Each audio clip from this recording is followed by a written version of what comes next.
everybody is doing well today. Yes, yes, it's a lot going on in Atlanta today again, y'all. I told y'all a few days ago, we not out of this yet. We definitely not out of this yet. For all of y'all who know, the young brother from the Migos, Takeoff, was killed early this rising. I was up doing a discourse on angels this rising.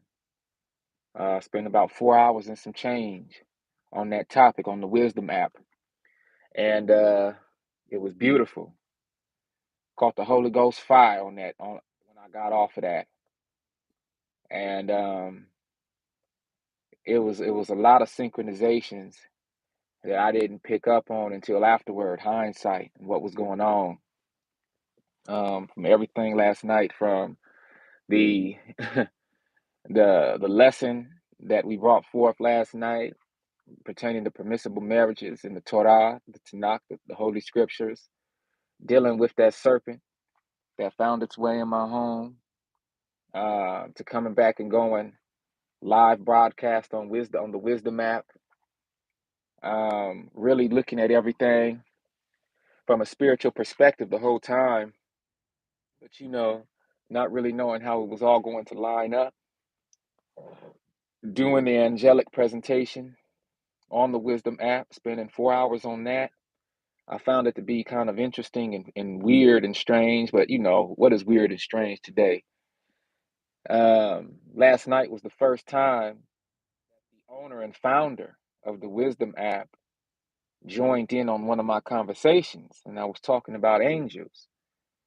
And it was very interesting because that's the first time the app shut down on me. The app shut down on me. I had my phone away from me. I was speaking in my recording booth, and I had my phone away from me in a place where it usually, it's perfectly fine on the charger. And for whatever reason, last night, it was the first time speaking about the angels while she was on the app listening to me that my broadcast shut down. And I didn't even know it shut down until I went to go check on my phone. And of course I picked it back up again. I started the discussion again. I was about an hour and 30 minutes in, and I ended up going another 3 hours and some change on that topic. I got off, prayed, gave a lot of thanks. All of this by the grace of the Most High, of course. And then I put my phone back on the charger because I got some notifications on YouTube, and then boom.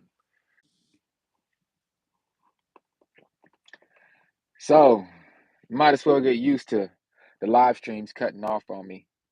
We might as well just get used to that. All right? We're going to get used to that. This is what I'm going to do. Let's get straight to the word. We left off yesterday talking about permissible marriages, or permittable, however you want to talk about it. And we were talking about the 8 different types of permissible marriages in the scriptures. Yesterday we left off on number 6. And that number 6 has an asterisk by it in my book, because shouldn't no man be raping no woman. And obviously today we want to handle that scripturally, of course, but we also want to be careful with the narrative surrounding that sort of union according to the scriptures. There was a serious reason why that went down like that. Obviously, if a woman was betrothed to a man, promised to a man, married to a man, and she was raped, and there was no one to help her, the man who did that would be killed. Okay, off with his head. The part that a lot of us have issue with is when it comes to if she wasn't promised to a man, or she wasn't married and she was a virgin, and that horrible act was committed against her, then that man was forced to pay 30 shekels to the family. I've always found that 30 shekel number interesting, because 30 shekels is the same amount of money that um 30 shekels is the same amount of money that Judas was paid to deceive or to double cross and backstab a Mashiach. So whenever we see the same numbers spread throughout the scriptures in different ways is definitely something to pay attention to. Okay, we won't necessarily go into that, but it's almost like synonymous with double crossing. You know, um, a woman who has to experience that horrendous act over her has been double crossed and deceived.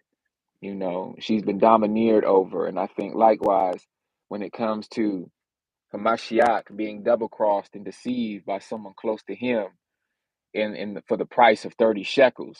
It's like, wow, okay, I see the similarities. Okay. So we left off on number 6. Like I said, in my book that has an asterisk by it, the Most High tells us our ways are not his ways, our thoughts are not his thoughts. So I don't want to add anything more to that leg of the discussion. The scriptures are clear from that perspective on how to handle that. What we do need to do is go back to a place where we observe the law, statutes, and commands fully so that our children and our women are protected, so that we can live in an upright and pious way, so that that sort of debased thinking is removed from our communities and we don't have to uh, uh, subvert ourselves to that type of action as men. That should never happen. We should never be involved with anything like that. We must always do our best to stand strong. We must always do our best to protect our women, our children, and they are legacy, you know, so we have to be very careful about that. In no way, shape, or form would I ever condone rape or any of that debased thinking. And I'm all for that first part of the act. You know, any dude do that whether she married or not. But see, this is where we have to be careful. Okay, this is where my spirit was just convicted before I said what I was gonna say. So even me, I would want it to be off with his head all over. I don't care if she ain't no virgin. I don't care if she is married. If that woman get mishandled like that, then the dude who do it off with his head in my book. Okay. But this isn't my book. These aren't my Torahs. This isn't my scripture. This isn't my law. And I need y'all to understand something real quick. As teachers of the Bible, as teachers of the word, it can be difficult at times. It could be difficult at times when we have to deliver the word of truth as the Most High intended it to be delivered. Sometimes it will go against even what we would want to do in the situation. Okay, but one thing that I tell my boys all the time, I say, you not the daddy. Okay, when you got an issue with your brother, you come and talk to me. Because what you doing is trying to take my job from me. Okay, I take my job very seriously as a papa. You don't go up here and thinking you the papa. Oh, you the papa now? You got the wisdom to see how I see? Oh, so you gonna go and hit your brother? You gonna go and try to hurt your brother and as far as punishing him? Nah, you ain't the papa, Jack. I am. So I take my, as men, we have to let our children know what their role is. Okay, and we have to be clear on that. And the same way, we have to be clear with our children as children of the Most High, as these grown people who are still children. Okay, we have to also pay attention to our Father in heaven. We have to pay attention to the Most High, and we have to listen to what the Most High have to tell us. And sometimes it ain't that easy. It's not that easy. So there's a lot of prefacing to that particular permittable type of marriage that I have to inject into this conversation because it's not the easiest thing to deal with at all. Okay. The seventh type of permissible marriage is the male soldier plus the POW. Yes, POW stands for prisoner of war. Okay. When we were a nation in full tact and we would go and have war against other nations, the Most High would usually give us these very strange commands and these very strange permissions. And, this is why I talk about slavery in the context that I do, making sure that individuals understand that there was a point in time when we were in our countries and our nations that we were enslaving people as well. It's just that our form of slavery wasn't chattel. And we had very strict stipulations on how we were going to do that. And by the end of that enslavement process, for an individual who was a POW or, someone who was a captive, those people would be given assets. Those people would be given an opportunity to be a part of the community after so long. It wasn't about ripping people from their family purposely for economic gain. It wasn't about um, domineering over people, removing their culture, removing their language, removing everything about them, and erasing their mind and reestablishing a new principle within them. It wasn't about that. And the same way we talk about that is the same way we go about this whole permissible marriage of a male soldier and POW. Okay. We lived in a time where we had the land, where we had the wealth, where we had the resources.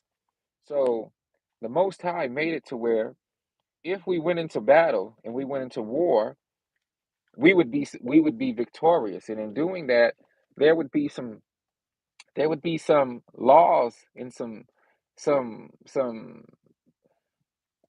instructions. Hey, black enlightenment. Shalom, Queen Sister. Yes, you caught me live. Thank you. Well, I'm live every day. Okay, but yeah, today you definitely caught me on a live stream for sure, for sure. I hope all is well with you on the home front. I hope you're doing well. Right now, just to catch you up, we're talking about permissible types of marriage. This is the part of the Building Up Righteous Brothers series where we finally get into the permissible types of marriage according to Torah. And we got through, there's eight of them. We got through six, and we're on number seven right now. And you can catch yesterday's live stream in regards to the first six. Okay. I wanted to preface number six again because in my book it has an asterisk, but we're not talking about my book. We're talking about the words of the Most High. The Most High tell us our ways are not his ways, his thoughts are not our thoughts. So we have to remember that. And I leave that at that right there. But we're going to move on to the male soldier and the prisoner of war. We read in Numbers chapter 31, verses 1 through 18, how that would have looked and what that actually looked like, as far as permissible marriages when it came to children of war, I mean prisoners of war. So let's get into it. And the Most High spake unto Moses, saying, Numbers chapter 31, verses 1 through 18.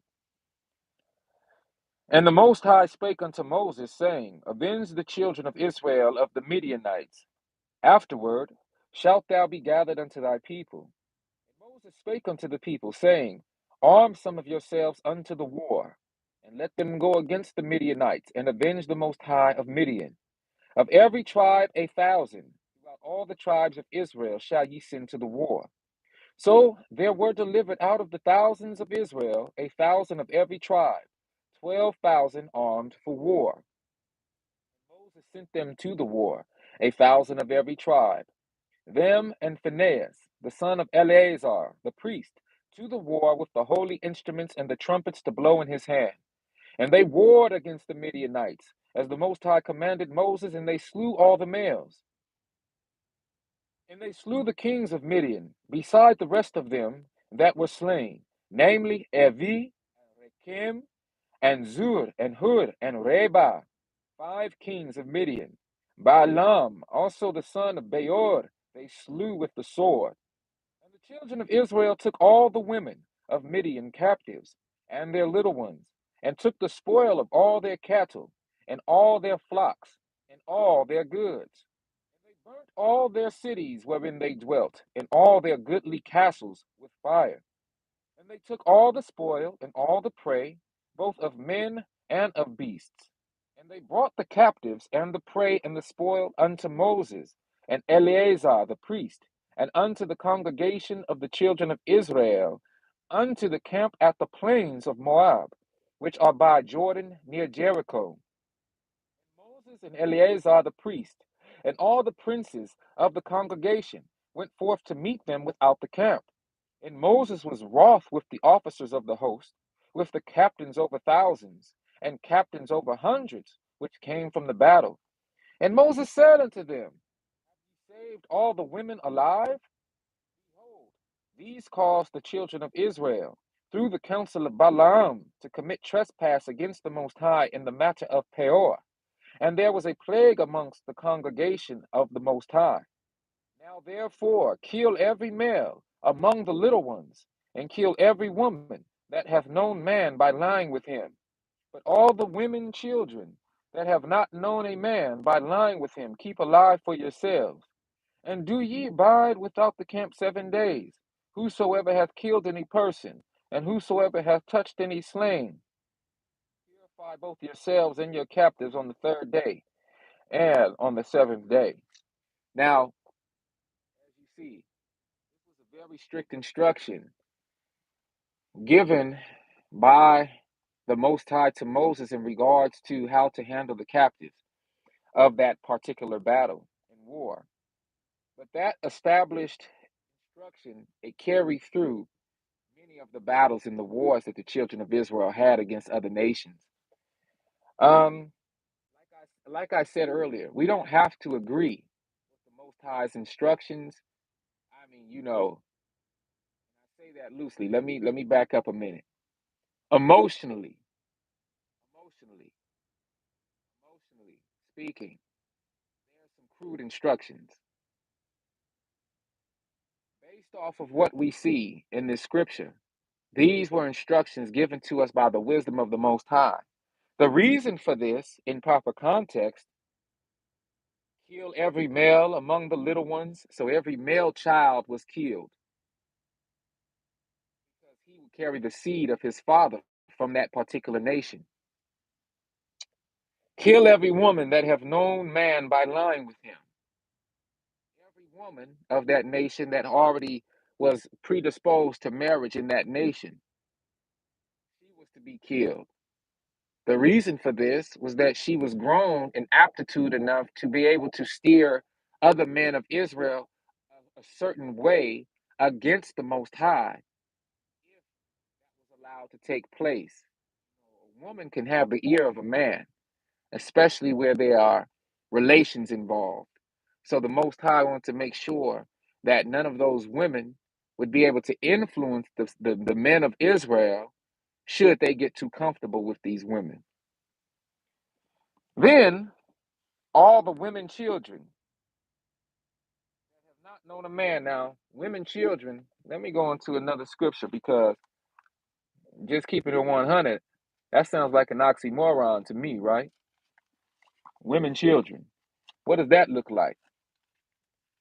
Well, I think in the context of the word, we're talking about women of age who have their virginity intact. Okay? So, let me go into my other scriptures and we'll see if we can make some more sense of that. Chapter 31, verse 18. Right here it says, but keep alive for yourselves all the female children who have not known a man by lying with him. Now, that scripture right there is where you get these perverts coming along saying that men can be with little women, little girls, children. No, brother, that's not what they're saying at all. That's not what they're saying at all. Okay, shame on you brothers who walk around here saying that too. That's not what they're saying at all. Let's be very clear about this. The women children that have not known a man by lying with him, keep alive for yourselves, meaning do not kill them. Do not kill them because they have not been tainted with the indoctrination of that particular nation and do not have a blood tie connection to the grown men who would have indoctrinated them into that particular form of thought and train of thought pertaining to that nation. That doesn't say have relationships with those children. That's not what that says at all. Those children would eventually be raised up as strangers in the gates and in the borders of the house of Israel, and eventually they would become women whose minds would be a little different than their forebears. Okay? But that does not mean, oh brother, that gives you a chance now to go and have relationships with a young girl. That's not what that means to the brother who is going around saying that. And I've seen some examples of that. I won't drop any names right now, but I've seen some examples of brothers getting out there talking about that that's what that means. And that's not what that means at all. That idea of a POW, a prisoner of war, that takes multiple years, especially from this context of the law. Okay? You're not dealing with no little girls. Get it out your mind. All the sickos. Get it out your mind. Okay? Let's go to Deuteronomy 21. Still on number 7. We're talking about captives and prisoners of war. Deuteronomy 21, verses 11 through 14. When thou goest, let's go to verse 10, because see, we're going to get some more context on this. Okay? Now, this is the context that the first level that I just read in Numbers chapter 31, 1 through 18, those particular captives, we're not talking about women, because the full grown women who had known man by lying with him, they were the ones who were killed. But there were also full grown women who had not known man by lying with him. Okay? And they were taken as captives. Okay? Now, obviously, we're not in a place right now, economically or together as a nation, where we would even be placed in war like that yet. But the war is coming. The war is coming. But there's still a lot of waking up that has to take place. That's why when we read, side note, just so y'all see what your brother True Jew is talking about, and a lot of folks don't like this, but this is the truth. Isaiah chapter 14, where we read, for the Most High will have mercy on Jacob, and will yet choose Israel, and set them in their own land. And the strangers shall be joined with them, and they shall cleave to the house of Jacob. This right now, what I'm reading, is a prophecy of something to come. And the people shall take them, meaning the strangers, the Gentiles, and bring them to their place. And the house of Israel shall possess them, and the land of the Most High for servants and handmaids. And they shall take them captives, whose captives they were, and they shall rule over their oppressors. That's a time to come. Okay, so at that time, we're talking about great war and famine taking place in the land, and all of the children of Israel being gathered from the four corners of the world and reestablished within the borders of the Most High. And at that time, there will be many Gentiles who cleave on to the house of Israel, who are permitted to come with us into that land.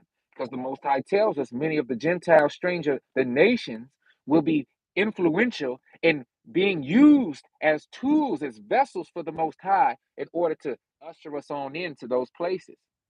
Okay? Using their ships, using their boats, using their planes, using their jets, using their trains, all of that sort of thing. Okay?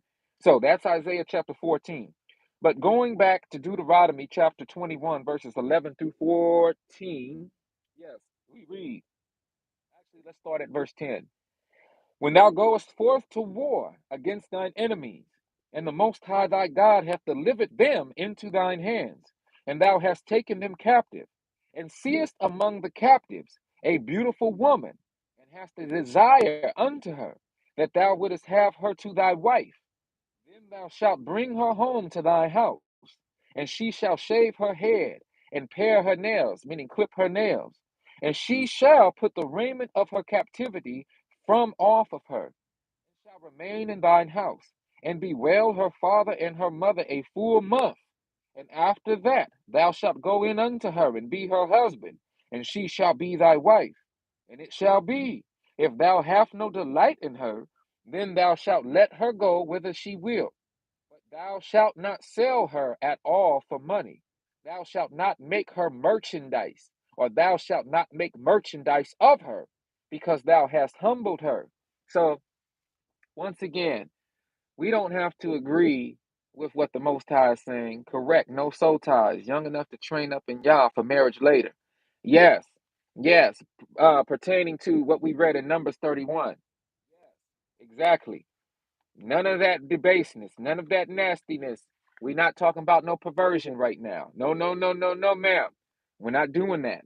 We're not doing that. So, even in this respect, when I keep saying you don't have to agree, that's one of the reasons we fell into sin as a people.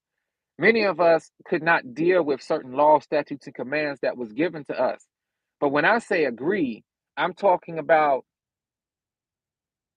the emotional stance of it. Sometimes things are hard to deal with, but we have to still abide by. You have agreement, then you have abidance. We have to be able to abide by the law, statutes, and commands of the Most High, even if they don't necessarily make sense to us. But we have to do our best to really dig deeply and to make sense of the things that are taking place. Now, obviously, this is very relative. Okay? Whenever we hear the word if or has to desire, I don't have to as a man of war, I don't have to desire the captive. I don't have to desire her. Okay. But if a man did desire her, there are rules in place to make sure we maintain our upright and righteous minds as much as possible. Okay. Now, like I said, bringing it into modern day context, we are not in war. And as a nation, we are still scattered across the four corners of the world right now. But we are rehearsing the righteous acts. We are living in a way where we observe the law as a shadow of things to come. Shadow that's coming is us being returned back into our proper estate as children of Israel, men, women, and literal children of Israel. So we have to begin to get our minds in order and our minds in the swing, our minds in the swing of the law, statutes, and commands. One thing is to agree or not agree, but the other thing is to, even if we don't agree, abide. Okay? You might not agree with the speed limit saying 60 miles per hour because you used to go on 65, but you have to abide by it. Or it's going to be some trouble. Okay? You have to abide by it. If that highway patrol is over there off to the side of the road and he see you going over that speed limit, he can rightfully and lawfully pull you over or pull the individual over and give them an infraction, a ticket. So we might not agree with 60 miles per hour when we used to go in 65, 70, 75, 80, but we have to abide by it. Okay. So that's the example that I would like to give in that. And that's what I'm talking about. It's difficult at times to agree with certain things that the Most High declares to us. But when we are seeking to really please the Most High, and we say we love the Most High, what is the love of the Most High? The love of the Most High is keeping his law, statutes, and commands. Okay? And they are not grievous when we understand how to rightly dissect them and move forward in them, and we can apply them contextually correct. All right? So, the last form of marriage that we got to cover, permissible marriage. Okay, thank you, Queen Sister Awakened Goddess. Yeah, see the parallel when we bring it into modern times and we use something as simple as as a speed limit, then it's like, okay, I get it. I get it. And let's flip it around on the other side. If the speed limit says 60 miles per hour, guess what? As long as I keep the vehicle under 60, I could go 55. I might not even agree with 60. That might be too fast for me. I might have just started learning how to drive. So 60, woo, that's fast. So instead of going 60, I go 55. But usually there's a minimum limit of about 40 miles per hour on a freeway, right? So let's say I don't want to go 60, I could go 40, ride in the slow lane. Okay. People might not agree with that, be honking at me, speed up, all that sort of thing, but I feel comfortable going 40. So I don't even have to necessarily deal with the 60 miles per hour, but I'm underneath it. Okay. No different than a man going to war, and the maximum of that is him taking a wife from the captives and making her his wife, right? The minimum of that is just going to war, handling business, and saying, I don't even want to deal with that woman. I don't, some brothers is like, nah, she ain't of our people, bro. I'm not dealing with her. But the Most High put it in a format to where if a brother did want to deal with her, then, and I mean marry her, then there was a law in place for that. Okay. All right. The last form of permissible marriage is the male slave and female slave. Exodus chapter 21. Exodus chapter 21. And y'all, it's not easy. Yeah, line up our parish. Listen, y'all, it's not easy necessarily to deliver these sorts of messages. I got to tell you right now, it's not easy because we have to form an imagination around what the Most High is actually saying. And when I see these scenes play out in my head, you have to understand, especially our queen sisters watching, war for men is never easy. War is never easy. Okay. Um, Shedding blood is never easy. A lot of our fathers fought for this country. A lot of our fathers went into Vietnam. A lot of our fathers went into Korea. A lot of our fathers went into the Gulf War. A lot of our fathers, you know, well, not too many of our fathers went into Iraq and Iran during the so-called weapons of mass destruction era, Hurt Locker era. But the point is, war is never easy. There's a lot of war stories that men would not share with you in regards to what they had to do on those battlefields to come home. Okay, just to come home. So war is never easy. Okay, and so we have to realize that the war that's coming right now, I know many of us get to talking that stuff and how much we want this and how much we want that. The world, I've never seen that in my life. Somebody spamming my live stream like that with some nasty pornographic stuff. I've never seen that ever in my life, y'all. YouTube steadily want to cut off my live stream. And now with some bots or something that's in my live like that, I'm speaking this word of truth. Okay. Well, we know the enemy don't like what your brother True Jew got to say anyway. And that's just fine because he don't like it, but the most high love it. So we gonna keep on going. But it's never easy for men to go to war, and it's not easy to survive in war, and it's not easy to come back and decompress from war. Okay? Especially when we don't have our nation in place. Thank you. Thank you. Especially when we don't have our nation in place, okay? And so we have to be very careful about how we even zealously look toward war. And we have to get our minds acclimated into the ways of the Most High, as men of the Most High, before this war even finally takes place. You know, we're in spiritual warfare every day, but the actual physical war that is coming is going to be like something the world has never seen. And we read in the war that many men will perish. Two-thirds of our people are not going to make it. Through the wars, through the famines, through the passing under the rod of the Most High, when we get returned to the wilderness, there's going to be a lot of death, unfortunately. And those of us who are able to maintain, those of us who are able to survive through all of that, will be that exact number of the remnant that is left over. And so we have to really prepare ourselves. We have to mentally acclimate ourselves to what's really going on. Okay, so to sit up here and say, oh, this is good or this is not, or, not necessarily wanting to move in a way in accordance with the Most High's law, statutes, and commands, that could be disastrous. And like I said, we might not agree with it, whatever it is, but we definitely have to do our best to abide by it.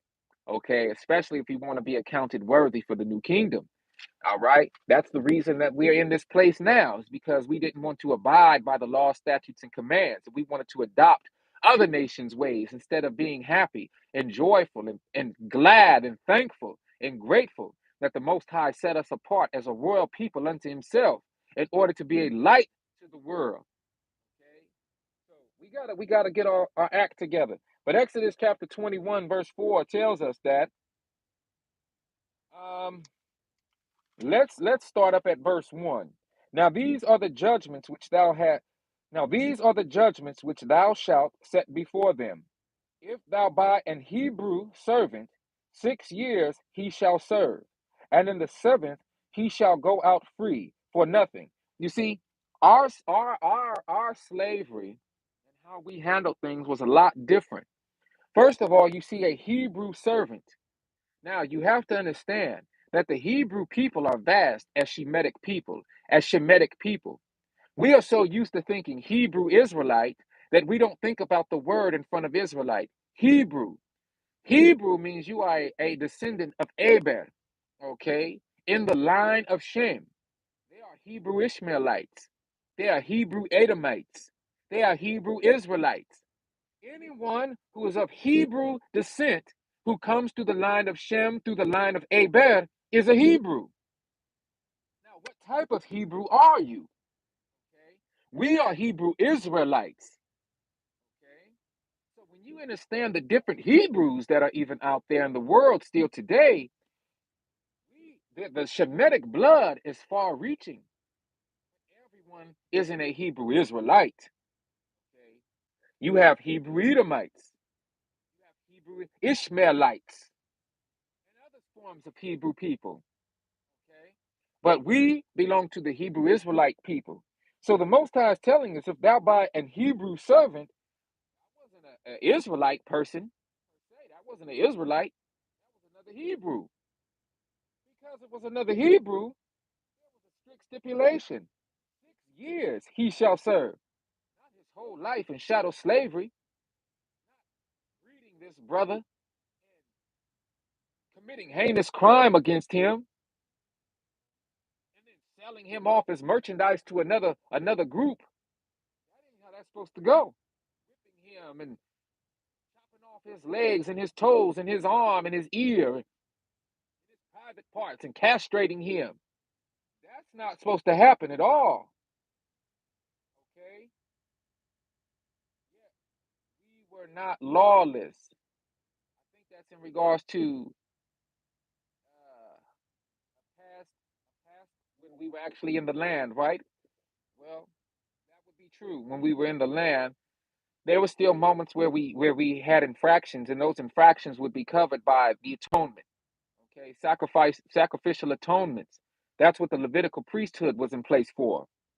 So that if we did infract on the law, statutes, and commands of the Most High, we could atone for our sins through a sacrifice.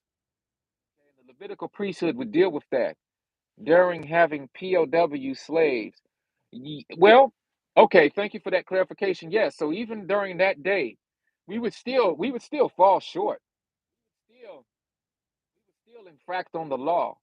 It's just that we were in the place of our rest. We were in the place that the Most High established us to be. So we had our system in place. Okay. It wasn't until we started going after strange gods and adopting the ways of the other nations while being in the set apart place that the Most High had a problem with us and had to rip us apart. Okay. But as far as small infractions, getting within the swing of the law, statutes, and commands, no different than if we're in a new city and we're driving around. Like, let's use the ticket infraction instance again. We broke the speed limit, right? So we get a quick ticket. That ticket isn't gonna put us in jail, though. You know what I mean? That's not gonna take us away from our family. That's not something that's gonna scatter us across the four corners of the world. It's a small infraction, and we pay a certain X amount of dollars in order to pay for that infraction. But if we had a small infraction like that within our borders that we were placed within during those days, that infraction would be paid with a sacrificial offering, a goat, a lamb, a dove, okay, something of that nature, a bullock, okay. So that was the trade-off. We had to take some of our increase, okay, whatever our livestock, whatever our cattle was, and we would have to deliver that form of cattle and livestock to the Levitical priest, and the Levitical priest would then atone for our sins through that animal, okay. So that's the difference. That's the difference. All right. All praises to the Most High, y'all. So let's go into Exodus chapter 21. Verse 1 on down. Now these are the judgments which thou shalt set before them. If thou buy an Hebrew servant, 6 years he shall serve, and in the seventh he shall go out free for nothing. Free for nothing. Let the brother go. It's done. If he came in by himself, he shall go out by himself. If he were married, then his wife shall go out with him. Woo-wee. You see how we was dogged out by these other nations? When we was placed into captivity, it was the most heinous and nasty form of criminal activity against the people this world has ever, ever, ever, ever, ever, ever, ever seen. So when folks get up here talking about this here scripture is a slave book, no, it's not. Because if it was a slave book, them overseers and them masters and all them people, they would have been following the Torah of the Most High. And our people, even though we was in captivity, we would only been in captivity for how many years? What did we just read? We just read we would be in captivity for 6 years. And if we came into that captivity married, our wives would be able to go with us out and be free. But the reason our people didn't experience captivity in that way, 6 years of service. And if we were married during that 6 years of service, then both man and wife, husband and wife, would be freed without having to pay, without being sold away to another plantation. No, we would be free. Now, this is the difference. The reason we were put under shadow slavery, and now the truth will be revealed, is because this scripture is not a slave book, and the people who domineered and controlled us were not Hebrew people. They were Gentile people who rightfully did not have to observe the Torah because they were not Israelites and the Torah was not given to them. This is why we have to get out of ourselves. We have to hold ourselves accountable. All of the enslavement of our people, the debasement of our people, the reason that we see what we see today in our land, the same reason the young brother Takeoff from the Migos was killed this rising, the same reason our people are running to and fro throughout the world, not caring about what we're supposed to do, hating one another, hateful eye toward brother, hateful eye toward sister, mama hating daughter, daughter hating mama, son hating papa, papa hating son. All of our people acting a straight up fool for the most part is because that is our doing. We must stop blaming the white man and the white woman and the Asian man and all of the other nations. And we have to begin to hate our own actions so much that we change and search the face of the Most High again. Turn our face to the Most High. Seek the Most High with all our heart. And that's only going to happen when we stop pointing the finger at every other nation. Nations was already jealous of us for the Most High choosing us out of all the nations of the world. The nations were sitting back waiting for us to fall so that they can domineer over us. We have control over that. Yes, we do have control over that. We don't have control over how these nations see us, but we definitely have control on how we see ourselves. And until we finally wake up, and we realize that when we point that finger, three are pointing back at us. And it's the three that we need to focus on in order to heal. It's the three that we need to focus on in order to hold ourselves accountable so that we can seek the face of the Most High again and be returned back into the land that He has set apart for us. Oh, we gonna be dogged out, y'all. We gonna keep on seeing the debasement. We gonna keep on seeing the trouble and the pain. We gonna keep on seeing everything that we hate until we get ourselves together, until we get right. Oh yeah, I don't have no problem telling y'all that because that's the truth. Verse 4. If his master have given him a wife, and she have borne him sons or daughters, the wife and her children shall be her masters, and he shall go out by himself. And if the servant shall plainly say, I love my master, my wife, and my children, I will not go out free. Then his master shall bring him unto the judges. He shall also bring him to the door, or unto the door post, and his master shall bore his ear through with an awl, with an earring, and he shall serve him forever. So right there we see the rest of that. If that servant was given a wife by the master, and that master still owned the wife, and that wife and that servant, both of those servants, the servant woman and the servant man, had children, but the servant woman was given unto the servant man as a wife. The children that are born from that union still belong to the master, okay, until he sees fit to let them go. So that's the other side of it, okay. And so what we saw in chattel slavery is a loose form of that, okay, a loose form of that, where a woman could be owned by this master overseer, right? And then the male come in, the man come in, and be used as what? The buck, right? Right? And then we see the perversion take place after then when now a master come and put a sackcloth over one of our men and have him go into a barn, not knowing that he's having relations with his own cousin, his own sister, even his mama at times. Yeah, they was nasty like that. Not our people. Our people didn't even know.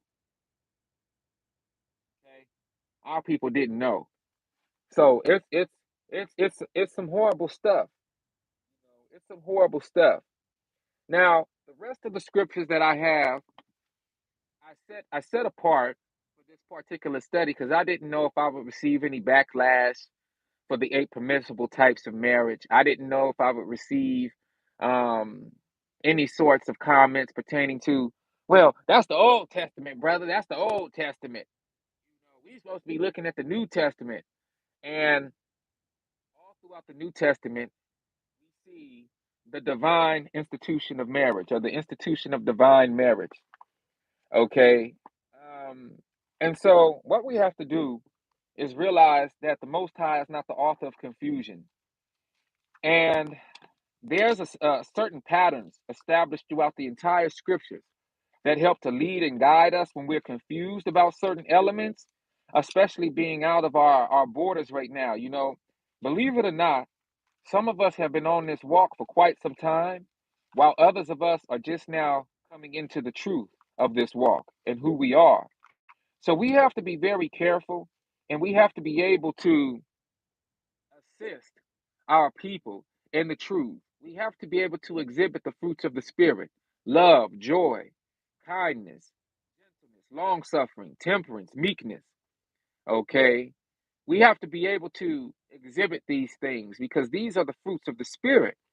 And we want to move away from the fruits of the flesh, you know, all of the murderings, the envyings, the jealousy, all of that sort of stuff. We want to get away from that. And in order to do that, we really, truly, this is your brother True Jew's opinion founded in this scripture. We have to get back to the law, statutes, and commands. Okay. One of the reasons folks hate Paul, oh, brother Paul, is because Paul, you have to understand the context of how he was coming and what he was speaking. Many of the letters that Paul wrote were to the Gentile nations who would eventually cleave unto the house of Israel. Okay. Paul also had a very specific calling on his life, okay, in regards to the new covenant, okay. And like I like to say, the new covenant, when you analyze it carefully, the new covenant is very inclusive, okay, while the old covenant is very exclusive, pertaining to only the children of Israel. Okay, the new covenant, it pertains to all those people of the nations who are going to cleave unto the children of Israel in these last days because they see the value in the law, statutes, and commands as well. Now, as children of Israel, we have to get over ourselves because when the covenant was exclusive, we had it to observe above all nations. And what did our foreparents do? We still wanted to be like the other nations, hard headed, stiff necked people, ignorant, re ignorant. So when we had the opportunity to be exclusive with the Most High and to leave all of the other ways of the nations alone, that's when it truly was an exclusive covenant. As long as we stayed in the tenets of that covenant, no other nation could really rock with us like that. Now, if we found strangers in our lands, in our borders, then them strangers had to adopt our ways, and we were to treat them as brothers, as we treat ourselves. But by no means was our Torah and our Tanakh given into the hands of the nations. It wasn't until the Gentile Christians took hold of our Torah and our Tanakh and began dispensing it throughout the world as if it was theirs, disregarding the root and reason for the Torah and Tanakh in the first place, while being grafted in, as what Paul so eloquently put in the book of Romans. Okay? So we have to realize what's going on in the contextual aspect of things. But even through the New Testament, so called New Testament, we see the different types of permissible marriages through there as well. So as long as you have a solid foundational base on Torah, as long as you have a solid foundational base on the Tanakh, and you're able to see the ways of our forefathers and foremothers from an ancestral or foundational perspective, then it shouldn't be no issue on what you read in the so-called New Testament. You'll see everything there as well, and you won't be overtaken. You won't be confused by a Christian romanticized aspect of what the word is supposedly saying versus what the word of the Most High actually says. And this is why it took me so long to get to this leg of the study, because our brothers today, particularly, have been inundated with romanticization, just like our sisters. Our sisters want to deal with the Disney Channel, the Disney fairy tale form of marriage instead of what the Most High is saying. And that's what the Disneyland is saying, and the Disney worlds And the Pixars and all of these people, they're talking from a romanticized point of view. Oh, let Cupid shoot you in the butt, lovey dovey, fall for each other, woo, woo, woo, emotionally based perspective. And that's not how we was coming. That's not how the Most High is asking us to move. Okay? So we have to just be cognizant of that. And when we can do away with that romanticized thinking, when we can clear our minds, renew our minds to a Hebraic form of thought, when we can renew our minds to how when we can renew our minds to how our forefathers and foremothers thought as they was in the tenets of the Most High, as we was living, as we was moving forward in a pious and righteous and upright manner according to the law, statutes, and commands given to us through Moses by way of the Most High, then we can start talking about the different forms of marriage that are permissible to the Most High. Then we can start talking about how we're supposed to live in the land, or even now live within the places of our captivity before we're rounded up for that second time in the greater Exodus and brought back to the places that were established by the Most High. So you can look forward to this. You can definitely look forward to this. But as a man of Israel, as a man of the Most High, as a teacher of the Torah, I have to keep it 100. I have to keep it real. And I have to myself divulge into the different aspects of what all of the law, statutes, and commands say. You know, it was a blessing to be here on the land this year, the past 5 months, and be able to observe tabernacles, for instance. All work for the devil. Well, you know what? You know what? You know what, Queen Sister, I'm not gonna fault you for that. I will say this. There was a moment when you said worked, I'm gonna use it in the context that you said. That was a past tense. That was a past tense, okay? Worked, as meaning used to. And we know that before Yahshua came to him on that road to Damascus and blinded him and woke his game up, he was working for the devil. You know, he was working for Rome. He was killing his own people. You know, Paul was a Benjamite. He was of the tribe of Benjamin. So he was still our brother.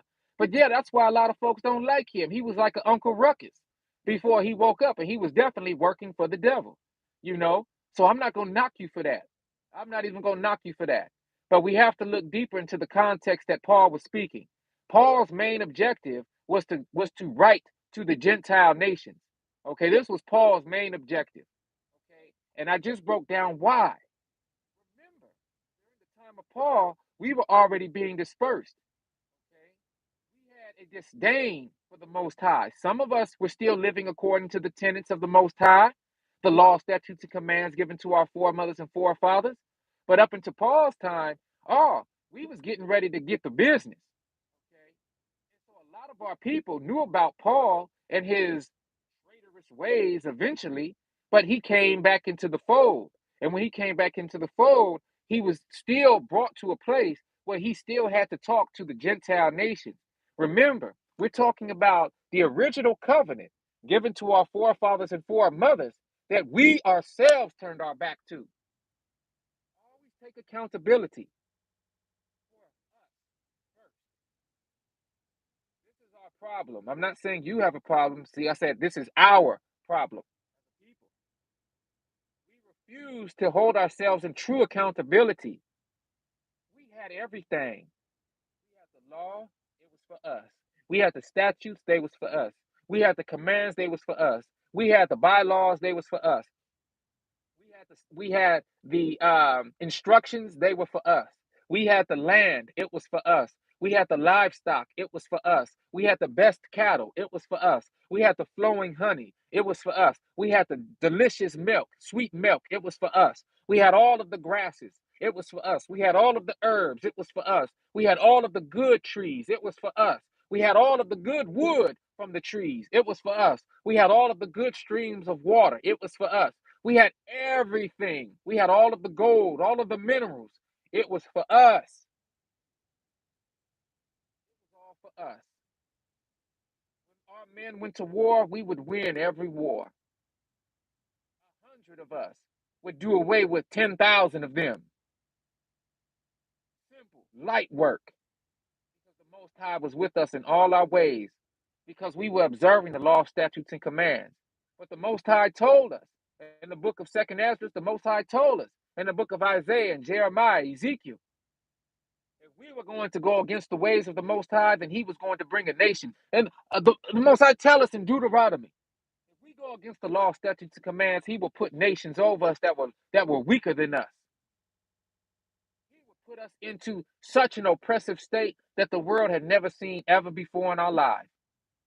And that's exactly what happened. He would give the Torah and the Tanakh unto a people who didn't even believe, who only believed, who never saw the Most High in person, who never saw the glory of the Most High, who never saw the hand of the Most High extended, who never saw the supernatural feats of the Most High. There would be nations on the earth who would just believe because they saw what the Most High did to us once we fell into disobedience. And that is who Paul was talking to. Now, there were moments when Paul, if we don't read the context of the scriptures correctly, there are moments when Paul was allowed to inject his opinion. Like Paul saying stuff like, I wish you was all like me and didn't have no wife. Modern day Christians take that and then they'll say, see, we ain't supposed to be married today. See, that's not how we're supposed to look at that. That was Paul's opinion. But Paul made sure to speak on the law, statutes, and commands. He was saying, if it were, I would have it this way. But that also means, if we're looking at the language correctly, if it were, I would have it this way, that's an opinion, which means the original and true way is still established. Okay, that's just an example on Paul. Don't let Paul rile you up. Don't let Paul rile you up. That's all I'm saying. Paul said some very cool things, but he also said some things that could be confusing if we don't apply what he said in the proper context. And being able to identify that, he had an opinion as well. He had an opinion. Okay. But we don't have to be angry with Brother Paul. He did what he was supposed to do. Okay, we don't have to be angry with him. We have to be angry with ourselves for allowing ourselves to fall as far as we did. And now it's up to us to get right. It's up to us to seek the face of the Most High. It's up to search for the Most High with all our hearts, not just me, not just you, but all of us. And we need to get to that place so that we can get right. I don't know about y'all. You're welcome for the breakdown on Paul. Just a brief breakdown. Just a brief breakdown. you know. But the sister was right as far as he worked for the devil. He had a point there where he was killing Hebrew Israelites left and right. He was working for that Roman extension of the devil. He sure was. So I definitely agree with the sister on that for sure. And I just want to put everything in the context so that we don't, like we like to say, throw the baby out with the bathwater. You know. So yeah, as you see, the sun then gone down. The sun that went over the horizon. I thank y'all. I see that y'all had hit that like button for me. I definitely thank y'all for that. Thank y'all for rocking with your bro True Jew. Um, Peace and blessings, Queen Sister, for finally being able to join us on the live stream. That's what it do. That's what it do. That's what it do. So I thank you all for participating today. And like I was saying, I have a bunch of scriptures intact with me that I've noted down just in case I was going to receive any backlash for what I was bringing forth. But all praises to the Most High for whatever His reason was. The scriptures was brought forth clearly through me and clearly enough to where we can see the truth and the light in whatever was brought forth, as far as the 8 permissible types of marriage, as far as the proper psychology and mindset we need to have. You see, even Paul was romanticized to a certain point. You see how serious this is? That is a Western European ideology that has been propagated throughout all of the world. And so if we want to get right, we have to do away with that romanticized thinking. We have to get away from the romance. Like, brother, what is you talking about? And we need to replace the romance with Hebrew-ance. We need to go from romanticism to Hebrewism. We need to leave the romantics alone and bring up the Hebrew antics. Okay? And once we do that, we'll be returning to our culture. We'll be returning to our own tenets, and we'll be able to see what's really good. And what the Most High really got in store for us is to build us back up as a people. Okay, we'll leave the hatred of one another, and we start loving on each other again. And I think that that's what's most important. That's what's most important now. Like I say, we moving into a time right now. I said a few days ago, oh, we ain't out of this year yet, y'all. There's some more stuff that's gonna happen. And sure enough, the young brother Takeoff was killed. This rising at 28 years old, y'all. 28 young years, and we know the Most High is doing away with this wickedness every day. And my condolences to his family. But I know that he had a knock on his door of his conscience as well. And these brothers got to get their life together. They got to get their life right. I'm not that preacher. I'm not that pastor that's gonna get up there, stand over the casket, and get to saying, "Oh, little Ray Ray was such a good young man. Oh, little Tim Tim, he was such a good young man." Tim Tim and Ray Ray got 50 bodies apiece. Biggest dope dealers in the community. Okay, heard the knock, but didn't want to open the door and stop that wickedness and turn their hearts into the Most High. And the pastors and preachers do that to tickle the ear of the congregation, of the people who are there, not realizing that they're doing more damage than good. Because these children, our children, idolize Tim Tim and Ray Ray. Our children idolize this stuff. And when the pastor gets the sugarcoating what's really going on, then the children think that it's okay. And they could live a life of wickedness. And at their funeral, pastor gonna speak some good words to them, some good words about them. Whole time, they soul ain't in the place that's good. So I hope that we understand what's going on, y'all. I thank y'all for joining me today. It's your bro True Jew tapping in with y'all the only way I know how. Raw, real, and uncut. Thank y'all for tapping in with me. Remember to stay blessed, stay vigilant. Most High Mama Papa will, and I'll be back with another one. But until then, oh, I got a question. We ain't have no business listening to nothing he said. All who follow him deserve to be confused. You know what? Again, listen, Queen Sister, how you are wording these statements, how you are wording them is very, very interesting. Real talk. Because we, Hebrew Israelites, ain't have no business listening to nothing he said. Because why? He was talking to a whole nother people, right? But the thing about it is, I think why we need to listen or look at what he was saying today is because we have been given into the hands of the people who he was talking to. And those people, the Gentile Christians, use Paul. You notice how they quick to run to Paul? Am I right about that? They quick to quote something Paul said as if Paul wanted them. But they won't quote how Paul is a Benjamite. They won't quote how Paul is an Israelite as well. But they'll go on and quote him though, and try to use his scriptures against the children of Israel, right? But they pick and choose what they want to talk about, right? So again, I have to agree with you. We as Hebrew Israelite people ain't really had no business dealing with Paul like that because Paul's job was to speak to other people. Okay, but in today's day, in today's climate, reverse engineering the statements of Paul would do us good as a people to take back our righteous and rightful place. Okay, Paul was like a Timon and Pumbaa kind of. You know what I'm saying? Paul was on some other stuff. As long as Timon and Pumbaa was talking to Simba, Simba was confused about who he was. Okay, it wasn't until Rafiki backed him on the head and he began to look at himself deeply that he realized, oh, I'm the king. I'm the Lion of Judah. I got to go home. I got to fix this. Okay, it wasn't until he turned his heart around to realize what was going on that he got his strength back. Okay, Timon and Pumbaa was just confusions. They was just distractions. They didn't want Simba to wake up. All the songs and dances they had, they did not want Simba to wake up. They could have told Simba who he was. Simba had to figure it out for himself. And that's what we own. Except we have other Simbas and other Nalas that's waking up. Our sisters is the Nalas. The brothers waking up is the Simbas. And we got to wake up and get back to Pride Rock. do away with all the scars and hyenas of the world and get our rightful place back. Leave them distractions alone. So again, how you wrote that, I must agree with it.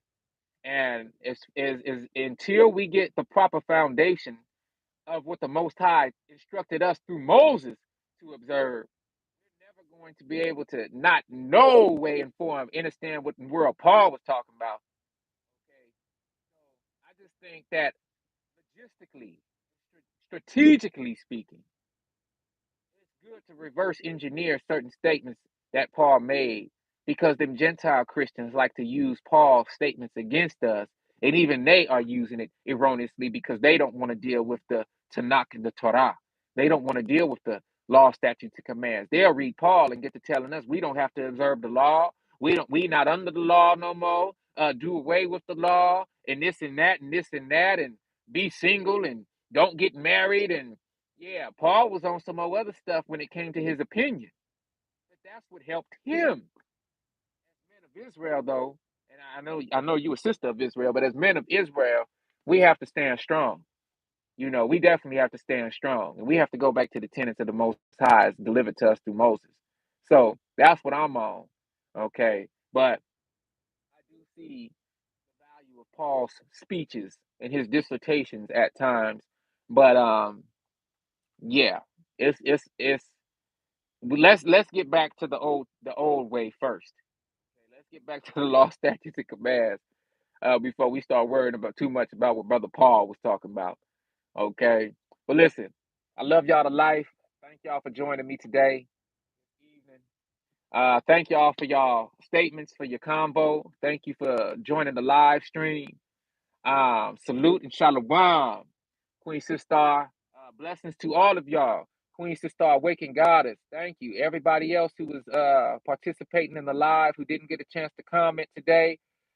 Thank you for reporting that nasty statement. Queen Sister, Awakened Goddess. Hopefully the whole video isn't reported because I know YouTube. What I'm thinking is they might send those nasty porno bots into the live stream so that we can report it, and then their other bots associate that report with the whole video being something to be reported. Okay, see how devilish they are? So next time I'll see if I could just delete the comment altogether.